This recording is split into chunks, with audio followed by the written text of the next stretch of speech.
Hello, I'm Alma Angeles and you're watching Eagle News International. Good evening to you, CJ. Good evening, Alma, coming live here at the Philippine Arena. Welcome to the program. Here are the headlines tonight. The Philippine Institute of Volcanology and Seismology, or PHIVOLCS, urged the public to take precautionary measures due to lahar and muddy stream flows from Taal and Pinatubo volcanoes. An Iranian naval vessel sank in the Gulf of Oman Wednesday after efforts to put out a fire failed, but the crew safely disembarked. Malaysia scrambled jets to intercept 16 Chinese military aircraft off the country's coast in the South China Sea, a rare incident that the foreign minister angrily denounced as an intrusion. And here in the Philippines, the Department of Health advised the public against getting antibody tests after COVID vaccination.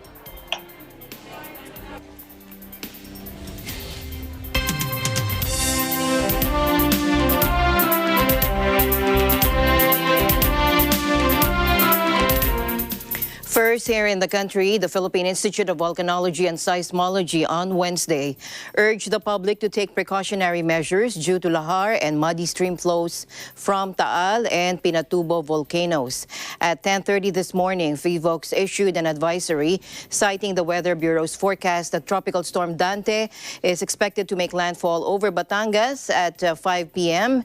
Now, the heavy rainfall may trigger volcanic sediment flows or lahar and muddy runoff in rivers and drainage areas in Taal and Pinatubo. Let's listen in. Pagdating naman po sa Pinatubo, dahil po meron pong natitira na pyroclastic flow deposits noong 1991, lalong-lalo na sa western side o western watershed ng Pinatubo, pinapaalala po natin na baka magkaroon ng within channel naman o channel confined na lahar sa Santo Tomas, Marela at Bucao River systems. At magkaroon din po ng mga muddy stream flows, no? Makulay na mga baha sa ilan pang mga ilog na nagmumula sa Pinatubo, tulad din ng Pasig Potrero na nasa Pampanga and O'Donnell River na papuntang Tarlac. So as we heard there, PHIVOLCS mentioned in its advisory that muddy stream flows may likewise be generated along the O'Donnell and Pasig Potrero River systems, draining the Pinatubo edifice to the north and southeast respectively and affect downstream communities in Tarlac and Pampanga provinces.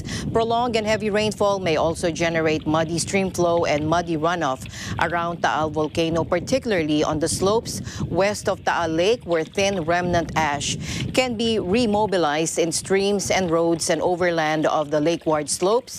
In particular, muddy stream flow and runoff can recur on previously affected communities of Agoncillo and Laurel, Batangas province. He also added that people in areas close to the rivers and slopes mentioned in Pinatubo and Taal must monitor the typhoon condition and take precautions as necessary.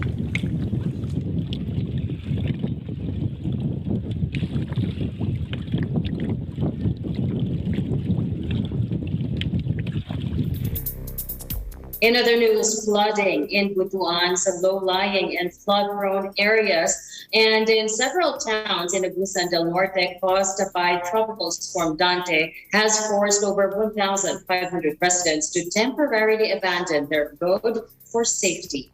In the city, a total of 1,286 families or 4,813 individuals from barangays Los Angeles, Santo Niño, Ambayon, Pangabugan, and Lemon were evacuated by the City Disaster Risk Reduction and Management Office to safer grounds as flood waters rose in their localities. No fatalities were reported, though, by authorities as of press time in Butuan City. Michiko De Jesus of the Information Office of Butuan said displaced families are now temporarily housed in schools and other government facilities. Meanwhile, the Philippine Coast Guard and the provinces of Dinagat Islands, Surigao del Norte and Surigao del Sur have already lifted the temporary suspension of trips on sea or off sea vessels and watercraft. Works in government and private offices in towns in Surigao del Sur have already resumed. In other news, the Navy said an Iranian naval vessel sank in the Gulf of Oman Wednesday after efforts to put out a fire failed, but the crew safely disembarked.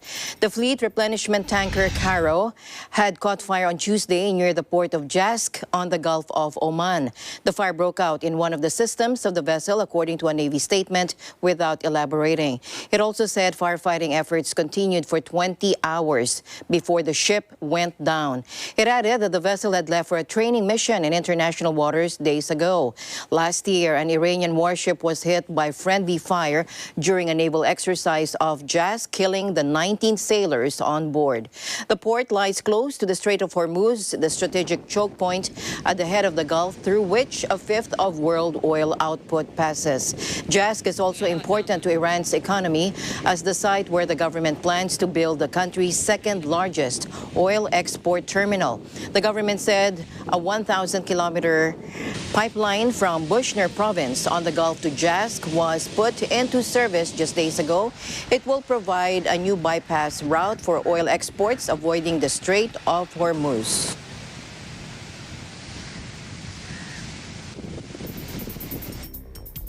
In other news, a burnt-out container ship that has already caused Sri Lanka's worst maritime environmental disaster was sinking Wednesday with several hundred tons of oil still in its fuel tanks, according to the Navy.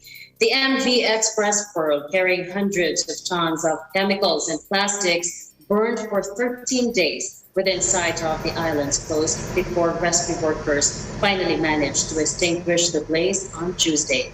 A huge amount of plastic debris has already inundated beaches, and authorities now fear an even greater disaster should the 278 tons of bunker oil and 50 tons of gas in the Singapore-registered ship's fuel tank leak into the Indian Ocean. As tugs on Wednesday began trying to tow the ship further out to sea, Navy spokesperson Intika de Silva said it was slowly sinking. Some oil was already visible near the beaches of Negombo, about 40 kilometers or 25 miles from Colombo, although it was not clear if it was from the stricken ship. De Silva said the Navy helped a Dutch salvage firm Smith to board the vessel and establish a tow connection after several attempts overnight failed due to bad weather. The authorities believe that the fire was caused by nitric acid leak, which the crew apparently knew about from May 11, 9 days before the blaze started. Police said that the captain and chief engineer, both Russian nationals, as well as a third officer, have been questioned. A court had ordered Tuesday to impound the passports of all three pending investigations. The ship was heading to Colombo from Gujarat, India, when the blaze started, having previously visited Qatar and Dubai, where the containers of 25 tons of nitric acid were loaded.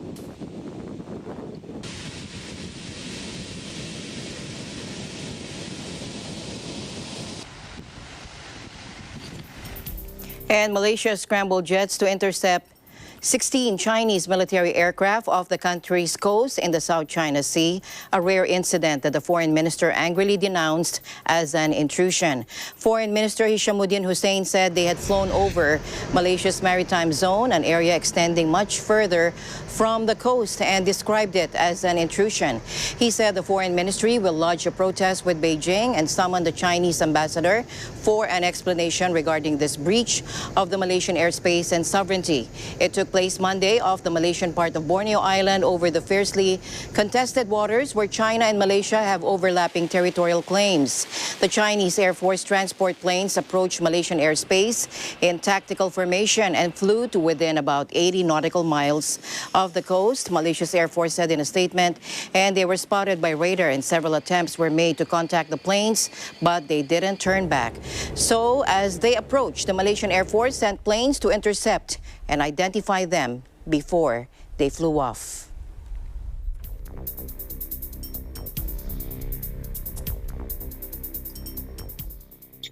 In a related news, China says it carried out a routine training activity strictly following international law after Malaysia complained about its 16 military aircrafts that flew over hotly contested waters in the South China Sea. Take a look. 据了解呢，这是中国空军在南沙南部海域开展的例行训练活动，不针对任何国家。训练期间，中国空军严格遵守国际法规定，没有进入他国领空。中方已就此与马方进行了沟通。 China has made claim to nearly all of the South China Sea and has built numerous military outposts on small islands and atolls, angering other countries with competing claims to the waters. Malaysia-China relations are usually warm, but Monday's incident comes after a build-up in tensions over the sea, which is home to key shipping lanes and is believed to be or to harbor rich oil and gas deposits. Last year, a Chinese survey ship had a long standoff with a Malaysian oil exploration vessel off Borneo. Other claimants in the sea include Vietnam, the Philippines, Brunei, and Taiwan.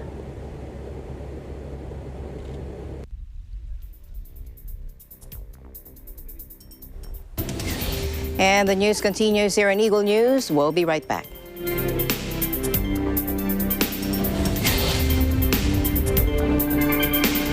Mula noon hanggang ngayon, gabay natin ang MTRCB ratings sa matalino at responsableng panonood.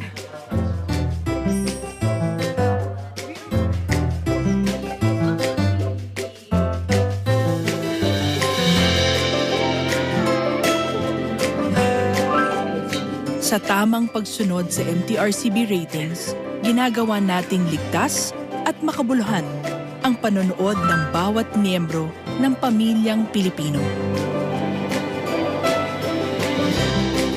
Lumipas man ang panahon, hanggang may pamilyang Pilipino, andyan ang MTRCB. Kumanta, sumaya tayong lahat. Saya-saya.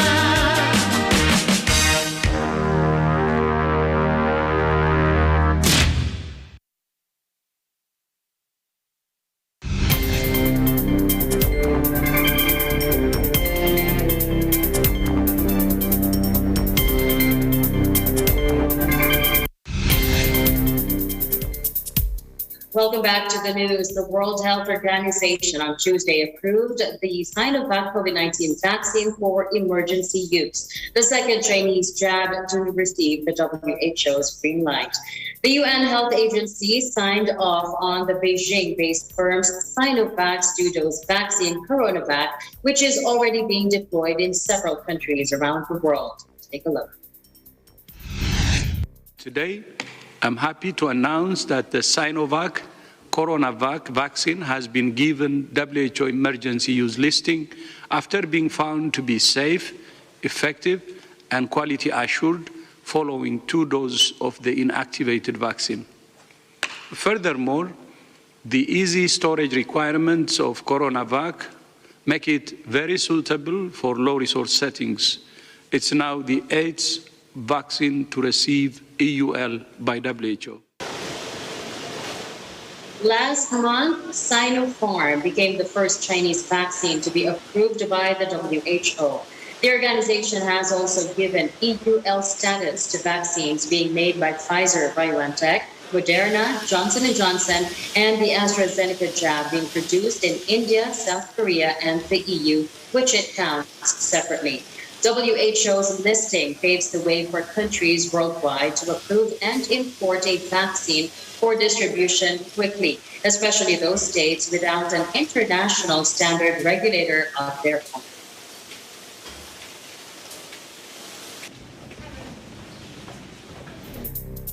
Back here in the country, Malacanang welcomed the World Health Organization's validation of China's Sinovac Coronavac COVID vaccine for emergency use, saying the development is expected to boost confidence among those hesitant to receive non-Western vaccine brands. Dr. Teodoro Herbosa, IATF EID Special Advisor, said he's pleased that the WHO now joins other institutions in giving its stamp of approval that addresses the quality and efficacy of COVID-19 vaccines. Take a look. Malaking bagay yan, ano? Tuwan-tuwa nga ako nung nabasa ko sa news, sa international news at sa extranet ng WHO na sinama na ang Sinovac, BioNTech or Coronavac, yung ating pinakamaraming bakuna sa Pilipinas, sa emergency use listing. Dalawa po ang malaking advantage ito. Number one, yung mga vaccine hesitant na medyo namimili ng bakuna base sa nanggaling sa ibang bansa, medyo mawawala yan, ano? Kasi pare-pareho lang ang effect nila. In fact, maraming reports ngayon doon sa iba't ibang bansa na gumagamit nito na very effective yung pag-decrease ng deaths at new cases sa paggamit ng Sinovac. Ang pangalawang value niyan ay yung mga multilateral partners natin, yung mga nagpapautang sa atin para makabili tayo ng bakuna. Napakarami ng bibili natin, no? 70 billion ang nilaan natin. Hindi lahat ng pera manggagaling sa atin. Some ay uutangin din natin. At ang nagpapautang, gusto merong WHO EUL.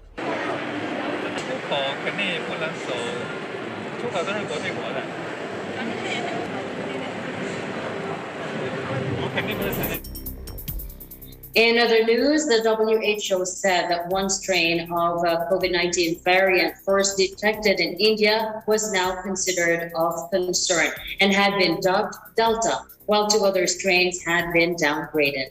The B1617 variant of the virus, which has in part been blamed for India's explosive outbreak, has been called a triple mutant variant since it is split into 3 lineages. Take a look.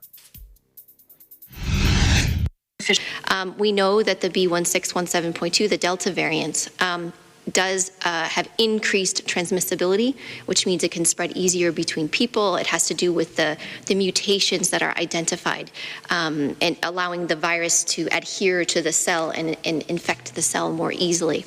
What I think it's important to remember is that all of these variants are combinations of mutations. So this has been reported as a hybrid, but in fact what it is it's this one mutation, the Delta variant, with an additional deletion. And so what we are really seeing is this convergence of evolution and the changes in these mutations, the changes in the virus, which is to be expected because with more than 170 million cases reported to date, which is truly an underestimate of the true number of infections worldwide, this virus will continue to change. The UN Health Agency last month declared the entire strain a variant of concern, or VOC. But on Tuesday, it said only one of the subvariants deserved that label. The B1617.2 variant remains a VOC, along with 3 other variants of the virus that are seen as more dangerous than the original version because they are more transmissible, deadly, or have the potential to get past some vaccine protections. And the B1617.3 is now not even considered a variant of interest, WHO said, since relatively few reports of this variant have been submitted to date. It has not been attributed a Greek letter.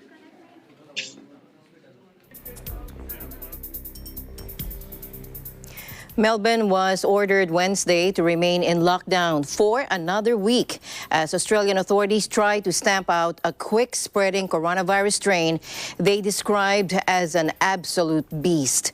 5 million city residents were hoping to exit a 7-day lockdown just before midnight Thursday, but those plans have been thwarted by the spread of the Kappa variant, which originated in India. Take a look. At the end of another 7 days, we do expect to be in a position to carefully ease restrictions in Melbourne, but there will continue to be differences between the settings in Melbourne compared to regional Victoria. So I want to be upfront with people that even if all goes well, we won't be able to have people from Melbourne travelling to regional Victoria during the Queen's birthday long weekend. The risk of exporting this virus is just too high. It is a concern, and it's also worth mentioning that even though this particular variant doesn't look to be more virulent, some of the other variants may be, and even if it's not if it's not more virulent and more people get this variant, then you have a higher likelihood of people being in hospital because just the numbers of more people getting infected. So, it is a concern. As with everything that we've had to deal with over the last 14 to 16 months, we've got to have some confidence in the fact that all of our contact tracing capabilities have improved over the last 12 months. We understand this virus generally better than we did 12 to 14 months ago. And of course, we have the fantastic tool at our disposal that we didn't have 12 to 14 months ago, and that's the vaccine. So we just got to put that fear into perspective. Now, Mr. Merlino said stay-at-home orders would likely be lifted for Victorians living outside Melbourne on Thursday, though a swathe of restrictions would remain, including caps on wedding guests and mourners at funerals.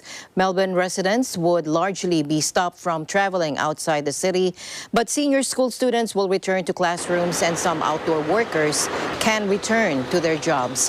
Thousands of close contacts have been identified, and the list of exposure sites has grown to about 350, and it's believed to be the 17th time in 6 months that the virus has leaked out of Australia's makeshift hotel quarantine facilities, which are now facing tough scrutiny. Merlino urged the federal government to pay for a proposed purpose-built quarantine facility in Victoria and offer financial support for workers and businesses impacted by the lockdown, this fourth lockdown. But Prime Minister Scott Morrison has so far resisted that call, saying the state had already received billions in funding during the pandemic, adding up to more than any other Australian region. That's the vaccine. So we just got to put that fear into perspective.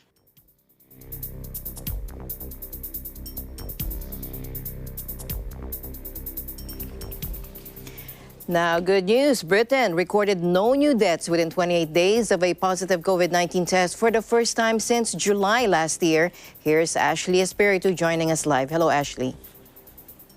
Hello, Alma. Thank you. An update on the coronavirus pandemic here in Britain. For the first time since July, Britain reported 0 daily deaths from COVID-19 despite a recent rise in cases linked to the Delta variant. According to the latest government figures, 127,782 people in the UK have died within 28 days of a positive test since the start of the pandemic, the worst death toll in any European country. The UK has had 4.49 million cases in total. Britain's 0 daily deaths came after the government reported just one COVID death across the UK on Monday, a public holiday. Official death figures are typically lower at weekends and holidays because of a lag in reporting. The last time that no COVID deaths were recorded throughout the United Kingdom was July 30 of last year. Health Secretary Matt Hancock welcomed this milestone as undoubtedly good news, saying Britain's vaccine rollout, which began in December, was clearly working. However, he also sounded a note of caution with coronavirus cases on the rise. We know we haven't beaten this virus just yet, Hancock added, urging people to follow public health guidance. In recent months, Britain has moved forward with its plans to unlock its economy. The government imposed a tough lockdown in January during a second wave of cases and deaths followed the emergence of a more transmissible variant. The UK was one of the first nations in the world to begin a mass inoculation campaign. Since the rollout, it has administered 2 doses of vaccine to more than 25 million people, almost half the adult population. Experts have warned, however, that Britain could face a third wave of cases driven by the Delta variant of concern first identified in India. On Tuesday, Britain recorded over 3,000 coronavirus cases from the 7th straight day, putting in doubt plans by Prime Minister Boris Johnson's government to completely lift restrictions on June 21st. We will continue to assess monitor the data daily, a UK government spokesman said, adding that the roadmap for removing COVID measures was based on data, not dates. Last week, Johnson said that there was nothing in the current data that suggested England's roadmap would have to be delayed. Back to you, Alma. Yes, Ashley, that is good news indeed. No deaths reported, 0 deaths. But you mentioned about the vaccine rollout there in Britain. How is it doing? Well, Alma, Britain on Friday approved the use of a 4th COVID vaccine. The Medicines and Healthcare Products regulatory agencies approved the single-shot Johnson & Johnson jab after previously backing the Pfizer, AstraZeneca and Moderna shots. Prime Minister Boris Johnson called it very welcome news and another boost to our hugely successful vaccination program. Britain has ordered 20 million doses of the vaccine, which was found to be 72% effective in preventing a moderate to severe coronavirus infection, according to a US trial. Back to you. All right. Thank you very much, Ashley, for your time, and you stay safe.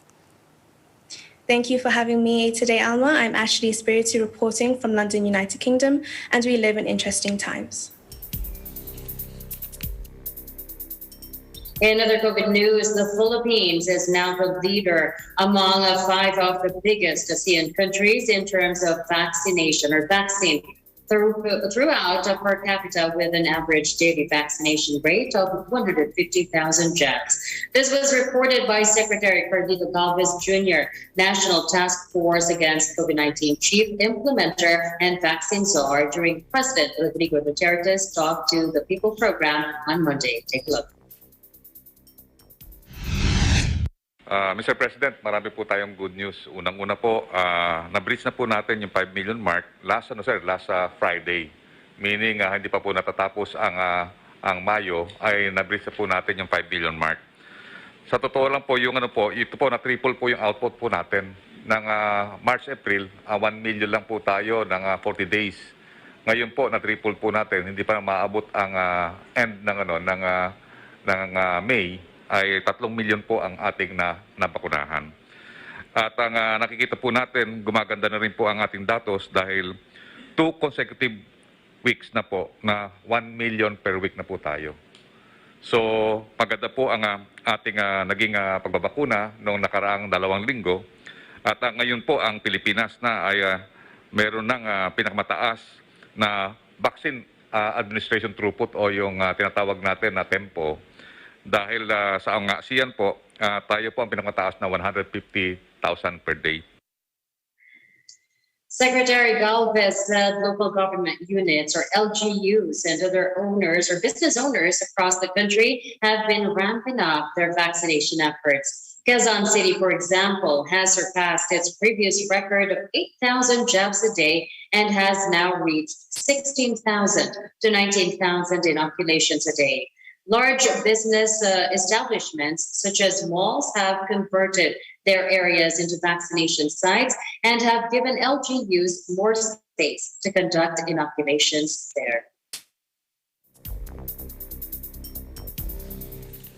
And staying here in the country, the Department of Health advised the public against getting antibody tests after COVID vaccination.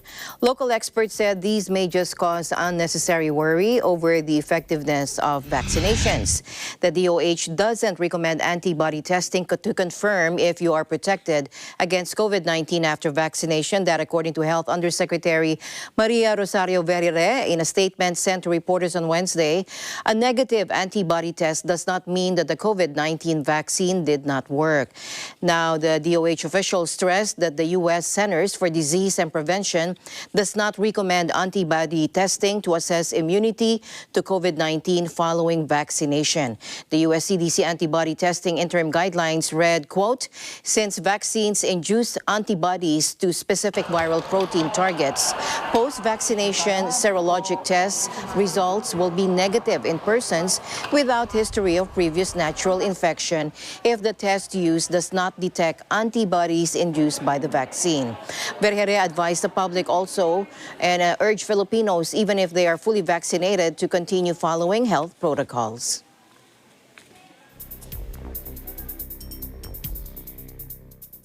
To the U.S. now, where President Biden marked the 100th anniversary of the Tulsa race massacre, one of the deadliest in American history. Back in 1921, a white mob murdered hundreds of African Americans and destroyed the area known as Black Wall Street. President Biden is the first sitting president to visit the site of the massacre and met privately with some of the survivors. Take a look.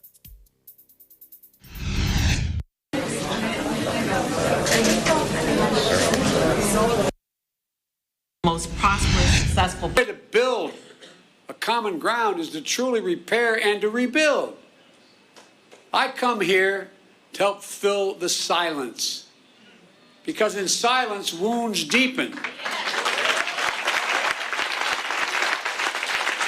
And only, as painful as it is, only in remembrance do wounds heal. My fellow Americans, this was not a riot. This was a massacre.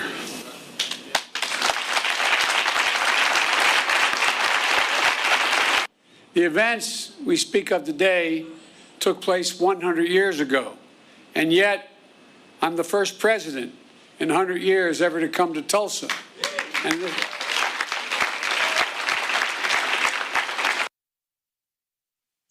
On May 31st, 1921, a group of Black men went to the Tulsa courthouse to defend a young African-American man accused of assaulting a white woman. They found themselves facing a mob of hundreds of furious white people. Tension spiked and shots were fired, and the African-American retreated to their neighborhood, Greenwood. In the country. The next day at dawn, white men looted and burned the neighborhood at the it was called Black Wall Street. In 2001, a commission created to study the tragedy concluded that Tulsa authorities themselves had harmed some of white rioters. The United States has been embroiled in a debate over racism in recent years, fueled by the killing in 2020 of African-American George Floyd, who suffocated under the knee of white Minneapolis officer Derek Chauvin. 100 years ago, due to the false allegation that a Black man. In other news, Israel's parliament elected the even-keeled labor veteran Isaac Herzog as its 11th president, a vote that came as opposition lawmakers scrambled to forge a coalition to unseat Benjamin Netanyahu. Herzog, 60 years old, beat former headmistress Miriam Peretz to replace President Reuven Rivlin, who was elected in 2014 to the largely ceremonial position decided by the parliament or Knesset. Wednesday's presidential vote came as Israeli politicians from across the spectrum were holding 11th-hour negotiations to cobble together a new administration aimed at ending Prime Minister Netanyahu's 12 straight years in office. The Israeli presidency exerts little power, primarily meeting with party leaders after legislative elections and tasking candidates with forming governments. It is the country's prime minister who wields actual executive authority. But the president does have the ability to grant pardons, a potentially important function as Netanyahu faces trial for alleged fraud, bribery, and breach of trust. Herzog, who will assume his position on July 9, succeeded over Peretz, 67, a former headmistress who lost 2 children in Israel's wars and is known as the mother of sons.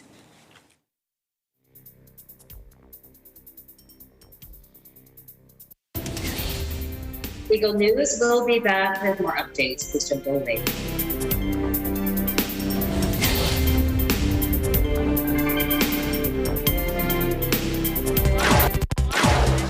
Broadcast journalist Wayne De La Fuente returns on Philippine television and radio to deliver top stories and engage with the country's policymakers, shapers, and movers. Tatalakayin ang mga pangunahing balita live sa teleradyo ng Net25 at Radyo Aguila DCEC 1062.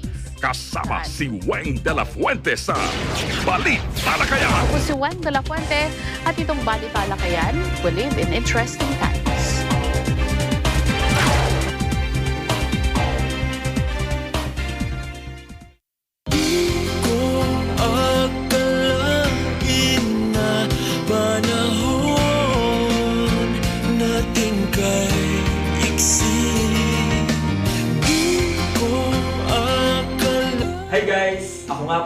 J. Torres at abangan niyo po ako bilang guest performer sa Letters and Music ngayong darating na June 6, Linggo, 1 to 2 p.m.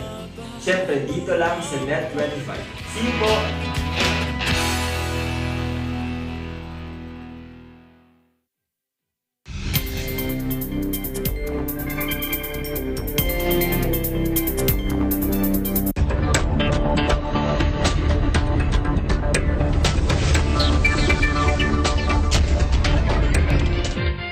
Welcome back to the news. The OPEC group of oil producers and their allies agree at a meeting to continue with previously agreed output increases until July. The group has agreed to continue rises up until July, adding up to 1.2 million barrels per day, or BPD, to which will be added a further million BPD, which have been voluntarily withdrawn by the Thank you, Royal Highness. I really appreciate to the comfort of the market,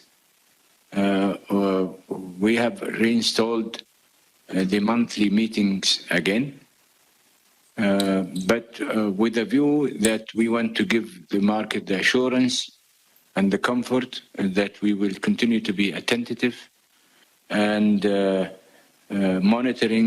continuously monitoring the situation, and we will not leave this market exposed to any lack of attendance. I do not recall an OPEC plus meeting that went on for less than half an hour.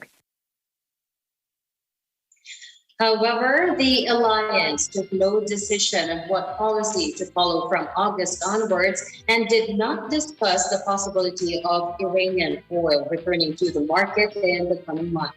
Among OPEC's allies, Russia in recent times pushed for faster rises in output, with traditional OPEC thinking Saudi Arabia supporting a much more cautious approach. However, ahead of Tuesday's meeting, even Saudi Energy Minister Prince Abdulaziz bin Salman pointed out that though there were still clouds on the horizon, demand has improved in some of the world's bigger markets like the USA and China, and praised the global vaccine rollout.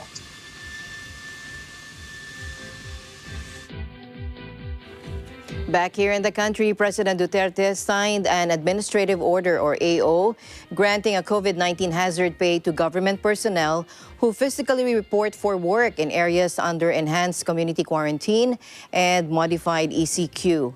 AO 43 amends AO 26, granting a COVID-19 hazard pay at the rate of 500 pesos per day to government workers who physically report for work. And under the AO, the heads of government agencies may grant the COVID-19 hazard pay to their personnel without the need for further approval of the Department of Budget and Management, provided the personnel have been authorized to physically report for work at their respective offices or workstations on the prescribed official working hours by the head of agency or office during the period of implementation of ECQ and MECQ measures in the area of such office or workstation.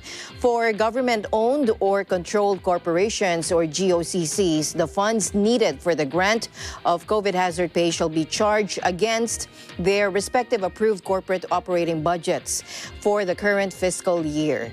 Should a GOCC have insufficient funds to fully cover the COVID-19 hazard pay at 500 pesos per day per person, a lower but uniform rate may be granted for all qualified personnel.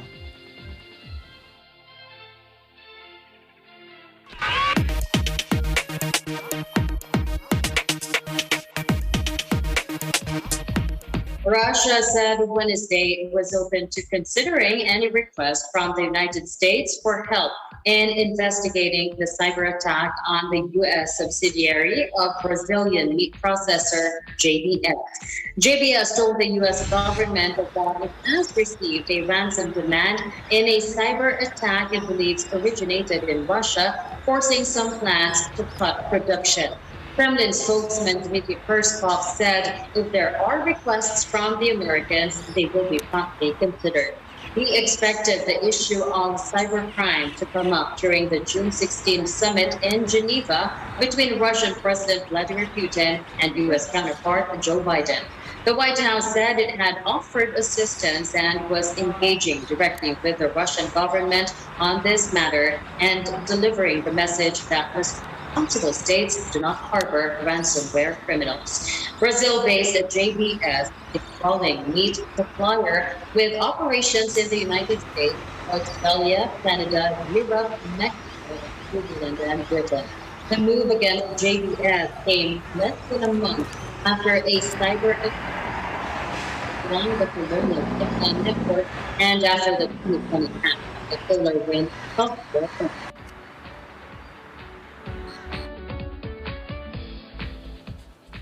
An embattled Chinese tech giant Huawei will launch a homegrown new mobile operating system today as it fights for survival in the smartphone arena after the U.S. blocked it from using Android. Huawei will unveil its first mobile devices loaded with a new Harmony OS in an online event broadcast from its headquarters in the southern city of Shenzhen beginning at 8 p.m. local time. The development of Harmony OS had been closely watched by the tech world since Donald Trump's White House in 2018 began an aggressive campaign to short-circuit the global ambitions of Huawei, which Washington considers a potential Chinese espionage and cybersecurity threat. Aside from the geopolitics, no company has successfully taken on the mobile OS duopoly now dominated by Google's Android and Apple's iOS systems, a battleground littered with the likes of flameouts, including BlackBerry, Microsoft's Windows Phone, and the Amazon Fire device.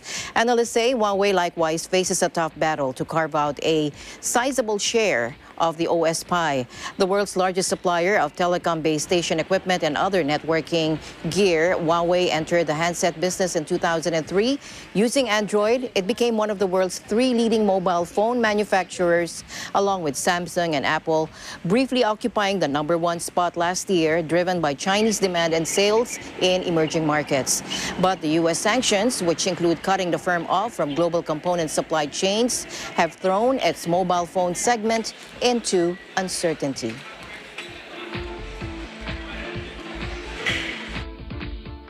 Russian cosmonauts Oleg Novitsky and Peter Dubrov conduct a spacewalk on the station. The duo carry out preparations.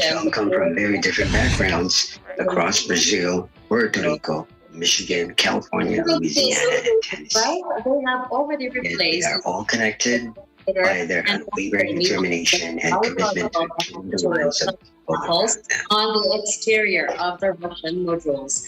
The 2 Russians currently team up at the space outpost with astronauts Shane Kimbrough and Megan MacArthur, Japan Aerospace Exploration Agency astronaut Akihiko Yoshide, and European astronaut Thomas Siskey.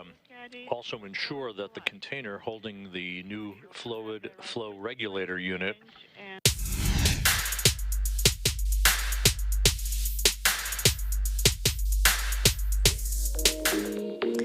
The world must harness clear, transformative, and actionable solutions to address the ocean crisis. That, according to the President of the UN General Assembly, opening a meeting to generate momentum towards the 2022 UN Ocean Conference when public health safety measures allow. Take a look.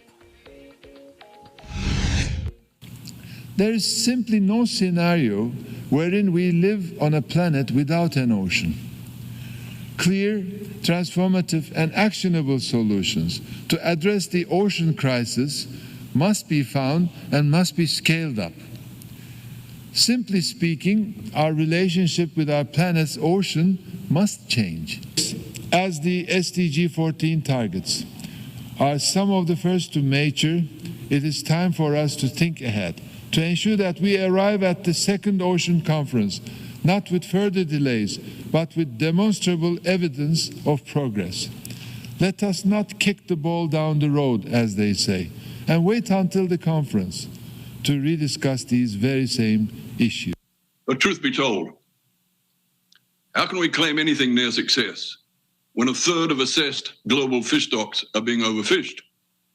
when with no tangible end in sight, we have dumped around 150 million metric tons of accumulating plastic waste, microplastics, and discarded fishing gear into the ocean.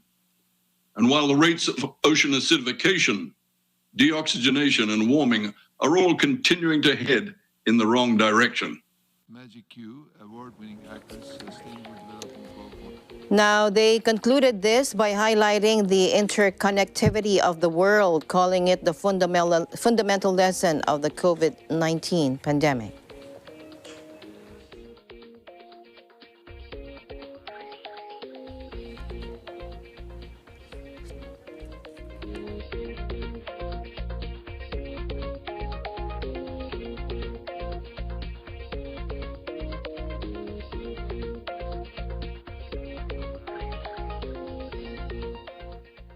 U.S. President Joe Biden's administration announced it was halting petroleum development activity in Alaska's Arctic National Refuge, reversing the move by former President Donald Trump. The announcement deals a blow to the long-contested quest of oil companies to drill in the sensitive territory to push for development picked up momentum after Trump announced the leasing plan last November, shortly after losing re-election to Biden. Environmentalists have long argued that safeguarding the NWR is critical to protect polar bears and other vulnerable wildlife and indigenous populations that hunt caribou in the region. But the oil industry has long sought to drill in the area, which is thought to potentially hold billions of barrels of oil. The Alaska lawmakers, such as Republican Senator Lisa Murkowski, have strongly backed out. The Alaska Wilderness League, which had joined other environmental groups against the development efforts, applauded the Biden administration. But the American Petroleum Institute said the oil industry will have to develop the country and that the of Alaska.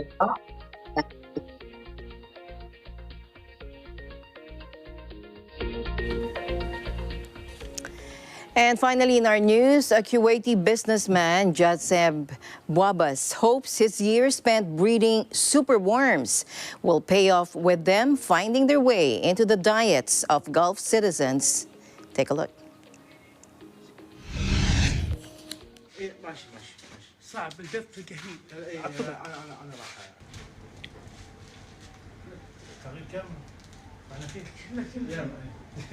نحول الدودة إلى خنفس عن طريق وضعها في علبة بلاستيكية لمدة شهر.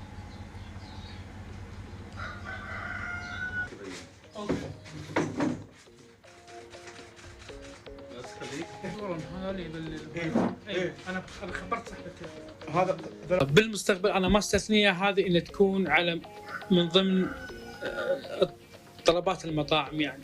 أنا بالأمانة طموحي مو بس إن أكل للطيور يعني، أيضا للإنسان كبديل غذائي ناجح. نشوف طيب استنى نشوف. وتتزوج بعد 80 يوم؟ فوقها حاجة طبعا ما انتم شايفين تنافس. أي حاجة في كنت تعرف هذول يعملوا تدوير تبع السماء. هذه بناء 50 حبة لازم هي 4. عندهم بالتالي هذا اساسي، فليش ما يصير مطبخ تايلندي عندنا هنا بالكويت وهذا راح يكون اساسي. انا اوريدي جهزت 3 انواع صلصات، صار من سنتين موجودين 3 انواع صلصات حق هالاكل هذا.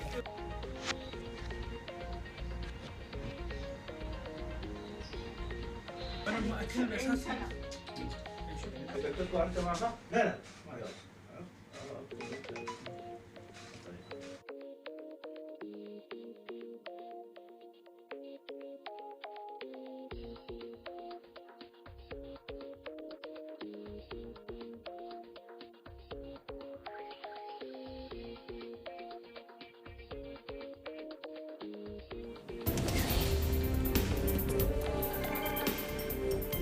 All right, and that's all the time we have for you tonight.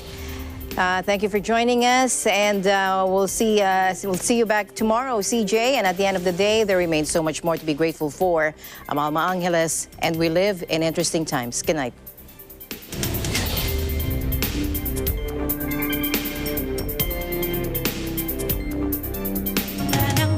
Samahan sina Wedge Kujamat, itong balitang panggising sa ulo ng mga balita.